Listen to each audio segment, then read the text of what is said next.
Hello friends, research unit में आपका स्वागत है। आज हम डिस्कस करेंगे research protocol wound healing diabetic rabbits. हमारा टाइटल है evolution of wound healing activity of 234 YT1 and two ointments in alloxan induced diabetic rabbits. ये टाइटल है और रिसर्च प्रोटोकॉल उससे रिलेटेड। अब इसमें क्या है कि कुछ चीज़ें जो मटेरियल मेथड में रिक्वायरमेंट्स होती हैं उस हिसाब से, जैसे स्पेसीज है, हम रैबिट्स ले ही रहे हैं, स्ट्रेन न्यूजीलैंड वाइट। और जो इसमें क्या है कि जो एनिमल्स है उसका सोर्स है सीपीसीसी ऑथराइज वेंडर्स। और मेल मेल पे हम करेंगे एक्सपेरिमेंट 6 to 8 वीक्स के। 1 to 1.5 kg का जो है वेट हो सकता है। इससे ज़्यादा कम भी हो जाता है कि क्योंकि लैब टू लैब वेरी करता है weight range. Number of animals जो है 5 एनिमल्स पर ग्रुप रखेंगे। वैसे बहुत सारे मैंने पेपर्स देखे हैं, उसमें 2 3 या 4 भी रखे हैं एनिमल्स। तो वो उस पर डिपेंड है कि अवेलेबिलिटी कितने नंबर ऑफ एनिमल्स हैं आपके पास।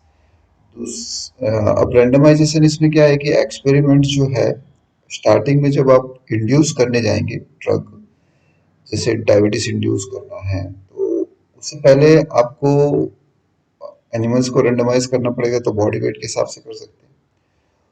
और जैसे इंड्यूस हो जाए उसके बाद आपको, आपके पास डायबिटीज उसमें पता चल गया कि रेंज से ज़्यादा ब्लड ग्लूकोज लेवल है, तो आपको ब्लड ग्लूकोज लेवल पर से रेंडमाइज करना पड़ेगा।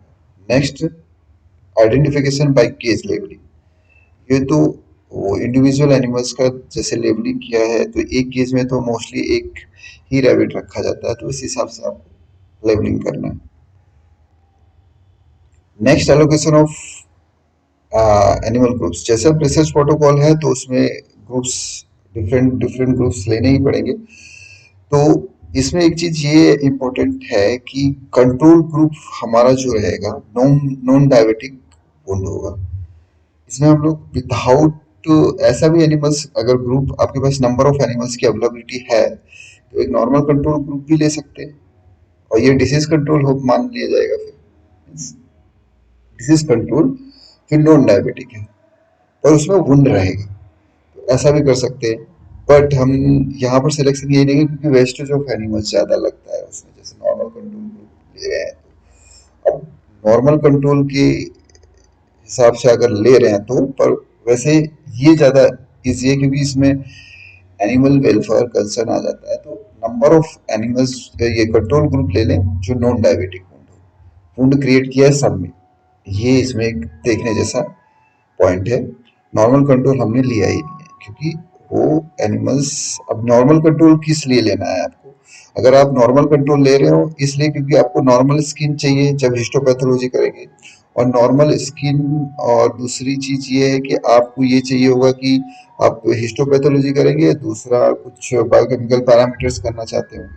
तो उसके लिए क्या कीजिए कि जब आप यहाँ पर नॉर्मल कंट्रोल में जब डिसीज वुंड क्रिएट कर रहे हो, तो वही स्किन को प्रिजर्व कर लीजिए हिस्टोपैथोलॉजी के लिए, और सेकेंड जो प्रिजर्व कर लीजिए उसके लिए बायोकेमिकल पैरामीटर्स के लिए, तो वो नॉर्मल कंट्रोल जैसी हो जाएगी। तो वो एक क्राइटेरिया आपको पूरा हो जाएगा, तो इसमें नॉर्मल कंट्रोल ग्रुप लेने की जरूरत नहीं है। फिर इसमें टॉपिकल एप्लीकेशन, तो वो रूट डोज रूट तो वही है, वाटर सोल्युबल ऑइंटमेंट ले लिया और 1 mg 1 mm² पे आपको एप्लीकेशन करना है, उस हिसाब से आपका ये पूरा प्रोटोकॉल हो गया। हर ग्रुप में 5 एनिमल्स। नेक्स्ट डिसीज कंट्रोल है, इसमें ये डायबिटिक होगा, इसको डायबिटीज भी है। नेक्स्ट 4 ग्रुप्स आपके डायबिटिक हैं, देखिए। और topical application water soluble ointment base है, और 1 mg पर 1 mg/mm² सब जगह वो तो same to same 5 animals in this group. अब नेक्स्ट ये है कि आपका स्टैंडर्ड कंट्रोल ग्रुप है। तो स्टैंडर्ड ग्रुप में क्या है कि टॉपिकल एप्लीकेशंस के लिए आप 0.25 0.2% नाइट्रोफुराजोन ऑइंटमेंट या क्रीम ले सकते हैं। वैसे तो आपका जो एक्सपेरिमेंट अगर ऑइंटमेंट बेस है सारे, तो ऑइंटमेंट लीजिए या क्रीम लीजिए। तो अगर क्रीम है तो क्रीम सारे में लीजिए। तो ऐसा है, उस हिसाब से यहाँ पर आप जो डिसाइड कर लीजिए जो आपके हिसाब से हो। नेक्स्ट आपका जो है ये दो मीन्स डोज ग्रुप है। इसमें दो डिफरेंट ऑइंटमेंट भी हो सकते हैं और एक ही ऑइंटमेंट है दो मीन्स कॉन्सेंट्रेशन पे हो, जो ड्रग का कॉन्सेंट्रेशन हो किसी में 1/3 हो 1/5 हो या दो दूसरे भी फॉर्मुलेशन हो सकते हैं, तो वो आप डिसाइड कर लीजिए। तो ये एक एग्जांपल है, ये एक एलोकेशन ऑफ ग्रुप्स है, इसमें एलोकेशन ऑफ एनिमल्स हैं जो आपके एक्सपेरिमेंटल ग्रुप में है। नेक्स्ट आप देखेंगे मटेरियल मेथड्स में, जब आप एक्सपेरिमेंट डिजाइन करेंगे तो आपको दो चीज इसमें डिसाइड करनी है जो डायबिटिक वुंड क्रिएट करने के लिए, जैसे अब रैट हो, रैट में और माइस, ये माइस या रैबिट हो तो उसमें भी ऐसे ही कंडीशन है।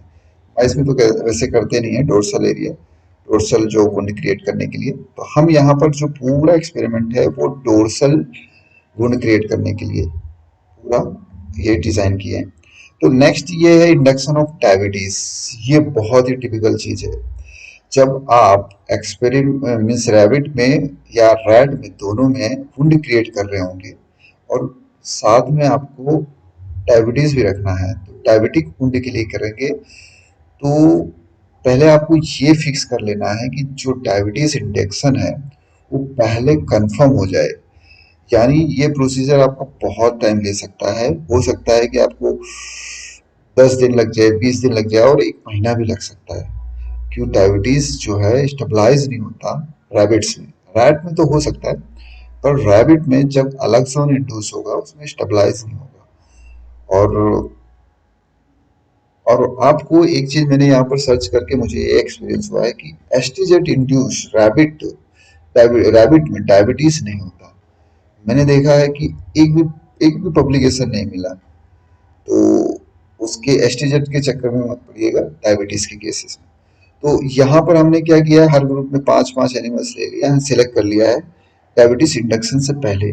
और इंडक्शन के बाद आपका क्या क्राइटेरिया होगा, डायबिटीज बहुत बार क्या होता है कि आप सिलेक्ट तो करते हैं 5-5 पर ग्रुप में, रह जाते हैं 3-3 पर ग्रुप, तो ऐसी भी कंडीशन हो सकती है। तो आपको क्या करना है, नंबर ऑफ एनिमल्स पहले ग्रुप में ज्यादा ले। ये तो प्रोटोकॉल मैंने डिजाइन किया है क्योंकि मेरा एक्सपोजर है इसके साथ, इसलिए मैंने उसमें लिखा है।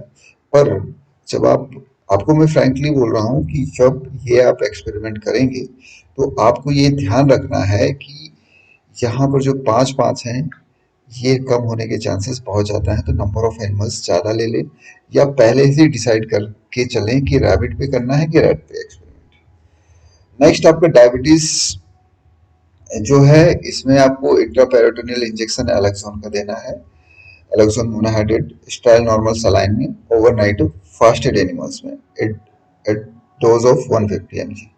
तो ये आपको आईवी देना है, तो ये सब चीजें आपको देख लेना है।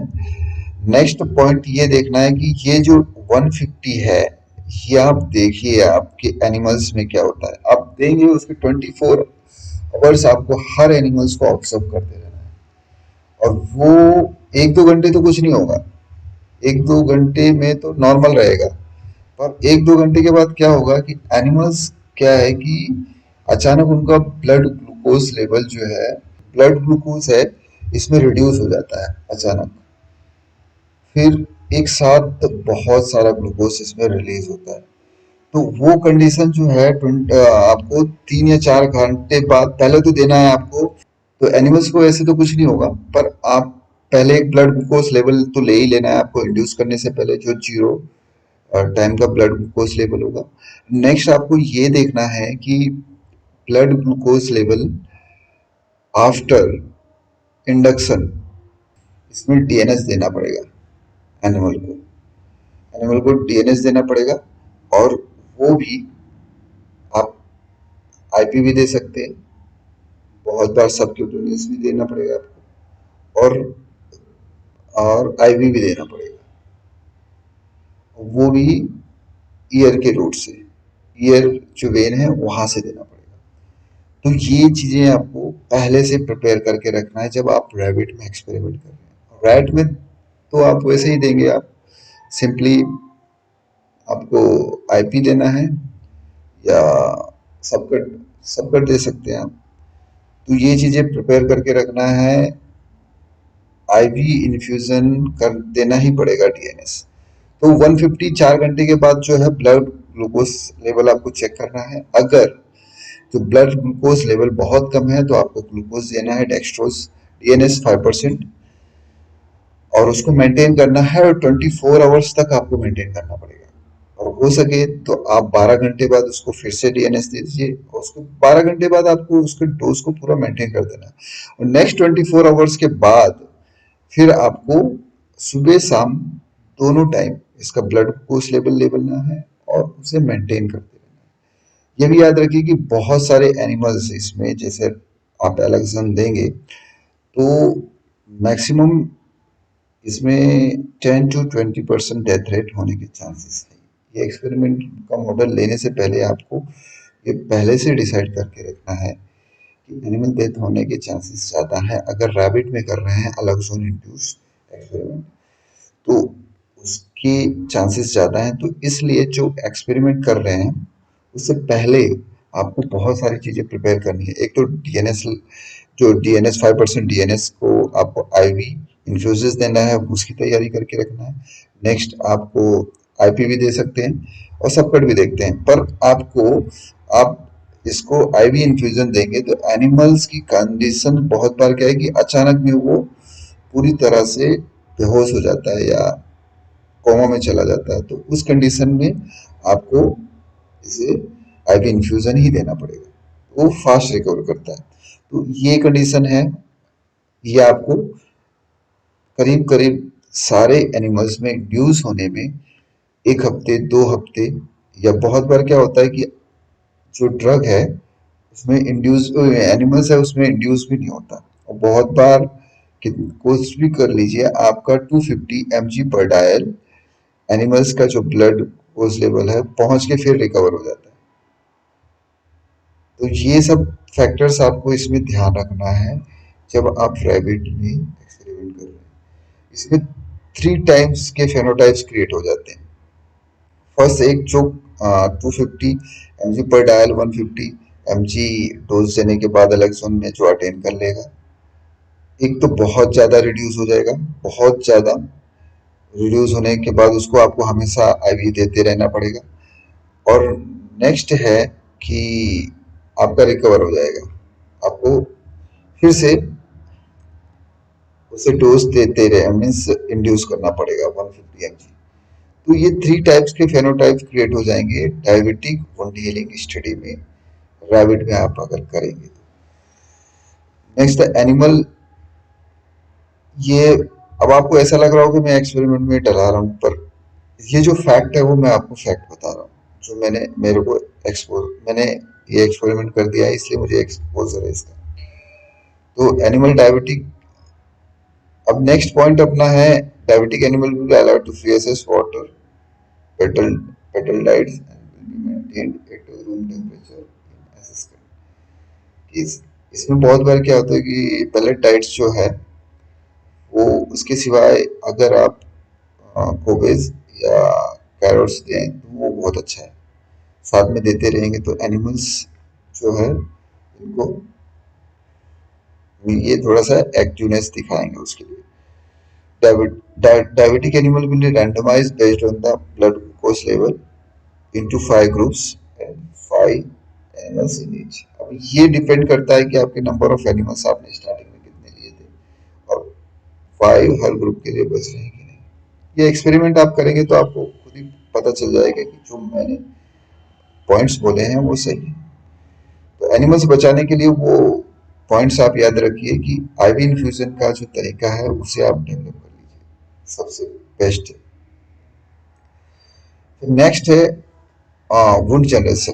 जब आपका एनिमल्स डायबिटिक हो जाएंगे तो उस टाइम 5 ग्रुप्स ऑफ एनिमल्स जब आपके स्टेबलाइज हो जाए डायबिटीज, उसके 1 हफ्ते बाद या 5 दिन बाद एटलीस्ट आप इसको वुंड जनरेशन कीजिए। क्योंकि बहुत बार क्या है कि आप यूनिट जनरेट कर देंगे और पता चला कि आपका डायबिटिक ही नहीं है, उसका डायबिटीज है ही नहीं, वो 250 से हमेशा कम आ रहा है, जो आपने रेंज रखी है उससे हमेशा ही कम आ रहा है।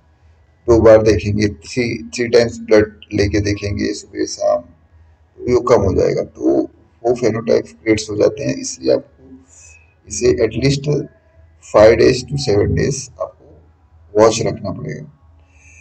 फिर आपको एनेस्थेसिया देने से पहले 35 mg per kg and plus 5 mg xylazine injection intraperitoneally देना है। दोनों को आपको अलग अलग दे देना है। The rabbit will be depilated on the back and a predetermined area of 500 mm square. Full thickness skin will be exercised in the dorsal intercapsular regions and skin tissue specimen will be collected.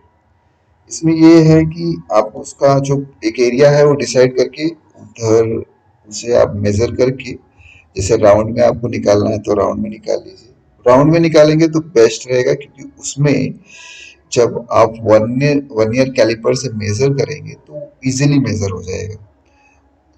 तो वो सबसे अच्छा option रहेगा आपको। और उसमें आपको कैमरे की भी रिक्वायरमेंट होगी कि जब आप उसको मेजर कर रहे हैं तो उस टाइम आप फोटोग्राफ्स ले लें, या स्केल के साथ आप उसको मेजर करते समय आपको फर्स्ट डे का फोटोग्राफ्स ले लें। तो ये आपको और तो 1 ईयर कैलिपर से आप मेजर कर ले और उसकी रीडिंग्स पर डे की लिखते जाएं। तो फर्स्ट डे तो आपका 500 mm स्क्वायर फुल थिकनेस रहेगा ही। फिर उसके बाद आपको उसे उसी टाइम स्केल से और 1 ईयर कैलिपर से मेजर कर लें, और स्केल से मेजर करते समय उसको फोटोग्राफ ले लें कैमरे से। तो ये बेस्ट ऑप्शन रहेगा कि आप हर दिन का इसका मेजरमेंट ट्रैक कर लें। Rabbit will be undressed to the open environment. उस रैबिट के केसेस में जो उसका घाव होगा उसे आपको ओपन ही रखना है। रैबिट एंड रेड के केसेस में भी आपको ओपन ही रखना पड़ेगा। नेक्स्ट आप इसमें पैरामीटर्स कैसे इवोल्यूएट करेंगे वो हम देख लेंगे। तो क्लिनिकल ऑब्जर्वेशन में आपको तो फर्स्ट वही देखना पड़ेगा जब इंडक्शन होगा, मीन्स डायबिटीज इंड्यूस करेंगे, तब उसमें बहुत सारी चीजें आपको blood glucose level daily check करना पड़ेगा। एनिमल्स की कंडीशन, बहुत बार के एनिमल्स बैठे बैठे बेहोश हो जाते हैं, तो उसको भी चेक करना पड़ेगा। बहुत लूज हो जाते हैं, मूवमेंट एकदम स्लो कर देते हैं, मीन्स एकदम कंप्लीट मॉर्बिड कंडीशन में भी आ जाते हैं। तो वो सब कंडीशन देखना है। और जैसे ओवरनाइट आपने रख दिया है, उनका ब्लड ग्लूकोज लेवल चेक नहीं किया, बहुत बार हाई हो जाता है ब्लड ग्लूकोज, तो उसको आपको मेंटेन करने के लिए इंसुलिन देना है, वो भी देख के रखना है। वो उसका भी आपको स्टैंडर्डाइज करना पड़ेगा कि इंसुलिन आपको कब देना है। 4 घंटे बाद, जैसे इंडक्शन के 4 घंटे बाद बहुत बार क्या है कि ब्लड ग्लूकोज लेवल हाई हो जाता है, बहुत बार क्या है कि 24 आवर्स के बाद भी हाई हो जाता है। तो उसे आपको दोनों टाइम उसमें इंसुलिन देना पड़ेगा। और नाइट में जो है इंसुलिन का लेवल आपको कम देना है, सुबह ज़्यादा देना है। ऐसा मैंने ऑब्जर्व किया है एक्सपेरिमेंट के बेसिस पे। ये एक फैक्टर आपको याद रखना है ब्लड ग्लूकोज लेवल को मेंटेन करने के लिए। दूसरा, बॉडी वेट तो आपको डेली लेना है। ब्लड ग्लूकोज लेवल जो है आप डेली लीजिए, फिर 5 डेज के अंतर में उसे दिखाइए, क्योंकि ब्लड जो बॉडी वेट का फैक्टर है वो बहुत मैटर करता है। जब डायबिटीज रिड्यूस होगा तो बहुत बार जल्दी से रिड्यूस हो जाएगा, और जल्दी से गेन भी करता है जब एनिमल को डायबिटीज स्टेबलाइज हो गया तो। और बहुत बार तो रिकवरी कर लेता है डायबिटीज। तो मैंने आपको बताया है कि 3 टाइप्स के फेनोटाइप्स हो जाते हैं इसमें। और blood glucose level by glucometer आपको चेक करना है इसको twice, morning and evening after wound generation. बहुत बार आपको तो डिफरेंट टाइम इंटरवल पे भी करना है। और बहुत एनिमल्स अगर बेहोश हो गया तो आपको तुरंत ही चेक करना पड़ेगा कि ग्लूकोज लेवल तो नहीं डाउन हो गया, और फिर आपको वहां पर आईवी इन्फ्यूजन देना पड़ेगा। तो ये सारी चीजें हैं मेंटेन करना। फर्स्ट समझ लो कि 1 मंथ डायबिटिक रैबिट स्टडी में, डायबिटीज रैबिट स्टडी में तो बहुत डिफिकल्ट होता है। Next, determination of wound area. Wound area जो है आपका, वो आपको मैंने आपको बताया कि 1 ईयर कैलिपर से आप वुंड एरिया मेजर कीजिए और उसका स्केल रख के उसका फोटोग्राफ कीजिए। तो उससे आपका, और 1 ईयर कैलिपर से जो मेजरमेंट है उसको आपको लिखना है। और ट्राई कीजिए कि इसे वर्नियर कैलिपर से 3 डिफरेंट रीडिंग्स लें जो मैक्सिमम हो और मिनिमम हो, फिर उसकी एवरेज आप वुंड एरिया में कैलकुलेट कीजिए। परसेंटेज वुंड एरिया इसमें कैलकुलेट करना रहता है कि कितना कम हुआ कितना ज़्यादा हुआ। ये अगर आप कमेंट करेंगे तो मैं आपको बताऊंगा कि परसेंटेज वुंड एरिया कैसे कैलकुलेट करते हैं। Next, determination of inflammatory proliferative phase and epithelialization period। Determination of inflammatory phase में आपको फर्स्ट 5 डेज आपने वो क्रिएट किया है तो उसमें 5 to 6 डेज ही आपका इन्फ्लामेटरी फेज रहेगा। इसमें 3 फेज रहते हैं मैक्सिमम, फर्स्ट इन्फ्लामेटरी, पॉलिफरेटिव और मैचुरेशन फेज।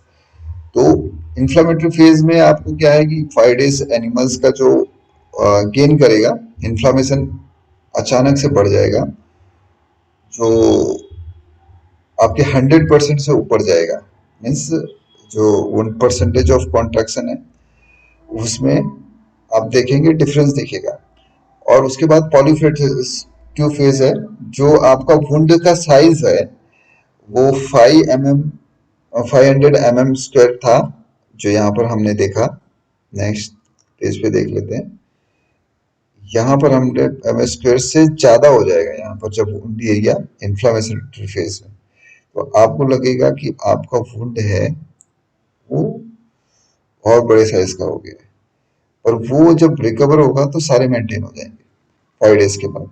फिर प्रोलिफरेटिव फेज है, ये अचानक स्लोप गिरेगा। उसके बाद आपको ये फेज में, प्रोलिफरेटिव फेज में आपका क्या है कि एनिमल से रिकवर करता है, रिकवर करेगा जो जो आपके इन्फ्लामेटरी मार्कर्स हैं वो कम हो जाएंगे। तो ये प्रोलिफरेटिव फेज का ड्यूरेशन आपको रिकवरी के साइड ले जाएगा। लास्ट में मैचुरेशन फेज है, इसमें के प्रोलिफरेटिव में आपका पूरी तरह से कवर हो जाएगा ऑलमोस्ट। बहुत बार एनिमल्स बहुत सारे मैचुरेशन फेज में लेट आते हैं जैसे कंपेरेटिव स्टडीज में। और ये तो आपके ड्रग पे डिपेंड करता है कि वो कितनी तेजी से इसको घाव को भरता है। एपिथेलाइजेशन पीरियड जो है, आपको एपिथेलाइजेशन कब कंप्लीट हो गया उस पर डिपेंड करता है। बहुत बार क्या है, एपिथेलाइजेशन पीरियड आपको, जैसे आपने स्टडी, मैं तो आपको सजेस्ट करूंगा कि स्टडी का एक ड्यूरेशन फिक्स रखिए। जैसे आपका एक्सपेरिमेंट है 15 डेज में आपको टर्मिनेट कर देना है, जैसे एपिथेलाइजेशन कंप्लीट हुआ है या नहीं हुआ है, तो वो बेस्ट रहेगा। क्योंकि बहुत बार क्या होता है कि आपके जो उसमें बायोमार्कर्स हैं स्किन में वो रहते हैं, तो वो आपको comparative normal control disease means control, जो डिसीज कंट्रोल है और डायबिटिक डिसीज कंट्रोल है, उसके कंपैरिजन में आपको जो मार्कर्स हैं वो मिल जाएंगे जब आप इसको, इसका जो स्किन का बायोकेमिकल पैरामीटर, साइटोकाइनिन्स या मोलिकुलर मोलिकुलर बायोलॉजी वाले जो पैरामीटर्स हैं वो करेंगे तो इजीली मिल जाएंगे।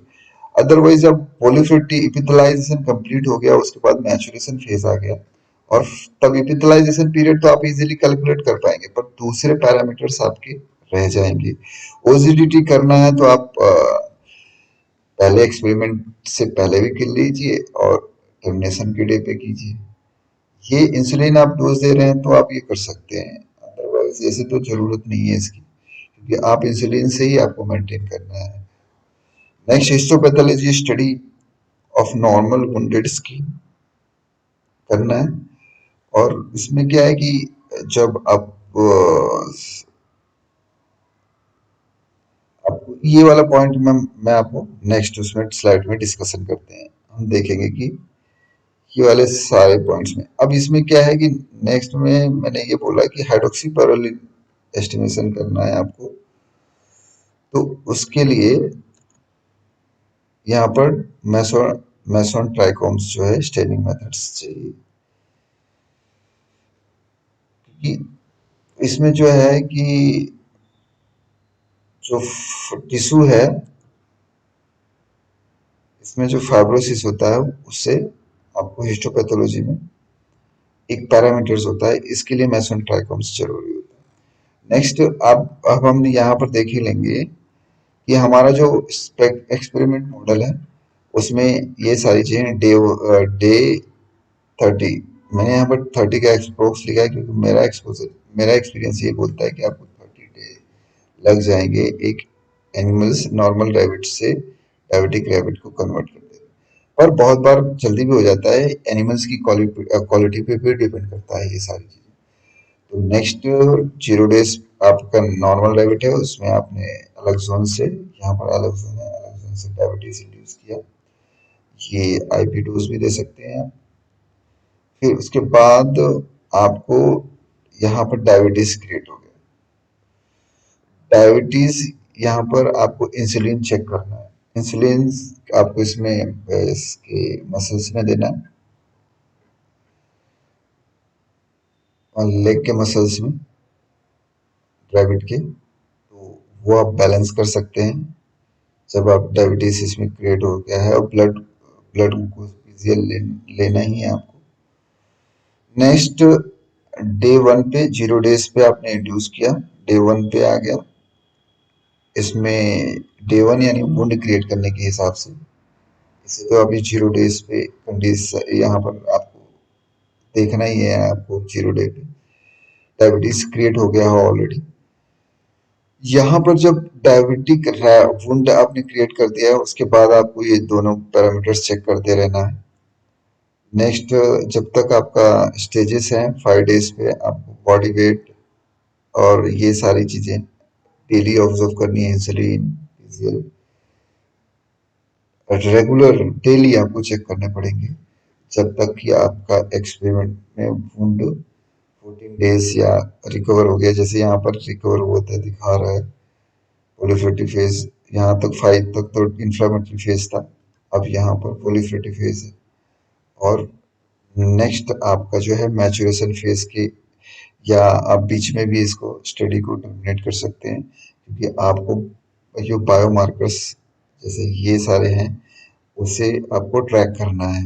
ये बायोमार्कर्स आपको तभी मिलेंगे जब आप इसे जल्दी से जल्दी बिफोर मैचुरेशन टर्मिनेट कर दें। तो ये सारे हैं, आप ये आपके बायोमार्कर्स जो हमने इसमें डिस्कस भी किया पहले, ऑक्सीडेटिव पैरामीटर्स भी आप चेक कर सकते हैं, साइटोकाइंस लेवल और आरटीपीसीआर में यहाँ पर आइनोस, NRF2, NOQ, HO1, ये सारे पैरामीटर्स भी कर सकते हैं। हाइड्रोक्सीप्रोलिन एक इम्पोर्टेंट पैरामीटर होता है वुंड के लिए। और आईसी मार्कर्स, इसका मीन्स एंटीबॉडी आपको मंगाना पड़ेगा, CD68 इसको आप चेक कर सकते हैं इसमें। और histopathology HNE and empty staining भी कर सकते हैं। तो ये आपका एक्सपेरिमेंटल प्रोटोकॉल है डोर्सल वुंड के लिए, डायबिटिक वुंड इन रैबिट्स के लिए। तो आपको कैसा लगा मेरा ये प्रोटोकॉल, मुझे कमेंट करके बताइए, और अगर इसमें कोई भी क्वेरी हो तो मुझे ज़रूर कमेंट कीजिए। मैं नेक्स्ट इसका वीडियो भी बनाऊंगा जिसमें जो छोटे छोटे पॉइंट्स हैं, अगर आपके कमेंट्स आएंगे तो मैं उसे भी कवर करके बताऊंगा, जो मैंने ऑलरेडी इसमें एक्सपीरियंस किए हैं। और बहुत सारे मैंने छोटे छोटे पॉइंट्स इसमें रखे हैं, जिससे वो भी 10-20 मिनट का एक वीडियो बन सकता है। Thank you for watching research needs. Thank you very much.